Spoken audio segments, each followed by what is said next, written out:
All right, now for our feature story of the day. Is Kim Jong stacking sats? North Korea's Bitcoin haul outranks El Salvador, the Kingdom of Bhutan, as U.S. strategic Bitcoin reserve takes shape. So let's break this baby down, shall we? Look at this guy. What a handsome man. But anyways, North Korea has quietly climbed the ranks to become a top government holder of the biddy, thanks to the antics of the Lazarus Group, a hacking collective tied to the state.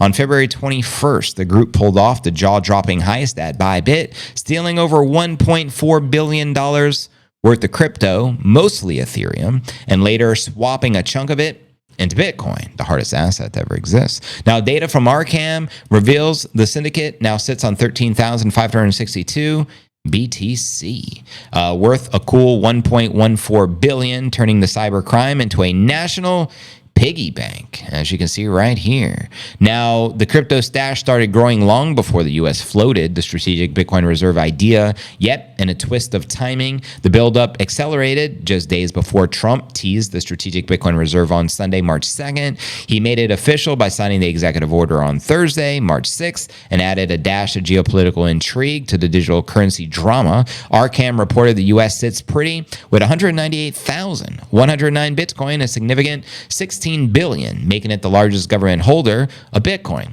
But you guys got to keep in mind that roughly 100,000 of that Bitcoin does not belong to the U.S. government. It belongs to the retail who got hacked from one of those big hacks. I think it's Mt. Gox, or if not Mt. Gox, then it is the other one.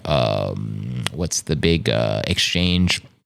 I'll think of the name later, Bitfinex. So that means the government doesn't really own that Bitcoin in the first place, but I digress. The United Kingdom claims that the silver medal with 61,000 Bitcoin, making them number 2, which is roughly 5 billion. While the UK hasn't hinted at launching its own strategic Bitcoin reserve, it stacked up crypto spoils through criminal seizures, which is exactly how governments acquire Bitcoin. They steal it from the stealers, but why don't they just return it to the investors or the retail who lost it?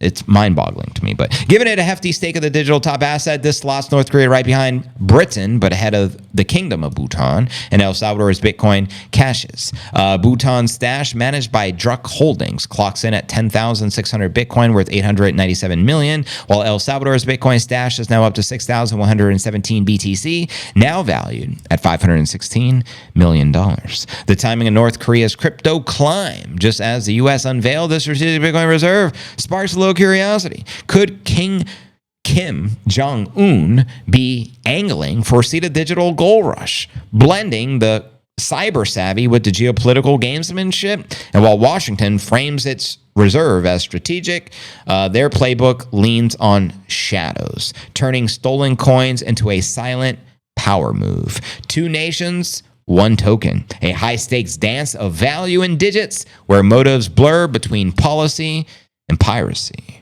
And if you don't know, now you know. Now, Max Kaiser actually coined the term global hash war, and that's what we're witnessing as countries around the world are all racing to compete in stacking sats. Why is that? 21 million finite limited supply.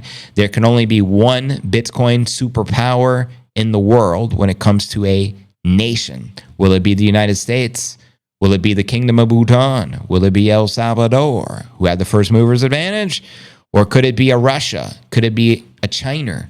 You guys let me know, and I'll read your comments out loud. Welcome everyone to the Q&A segment of the live stream. Yep, a true modern maniac dictator.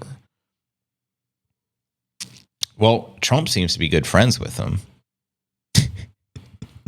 I got like a ton of photos of him and Trump when they did that sit down. I think Trump was the first president to sit down with him. Correct me if I'm wrong there, brother. And again, welcome everyone joining the live stream. Ricky says, do you think there'll be a pump this month? Honestly speaking, yeah, it's a generic question. There's a pump and dump practically every fucking day. So you have to define what you're talking about.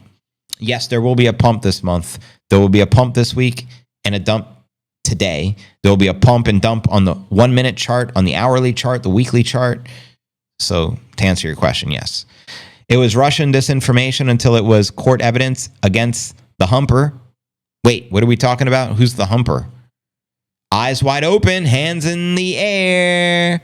Oh, we're going to play ADGs here shortly. Brand new music video we premiered yesterday. Everyone loves. Shout out Chandy10. Maybe we can summon her during the Q&A segment here before her video plays.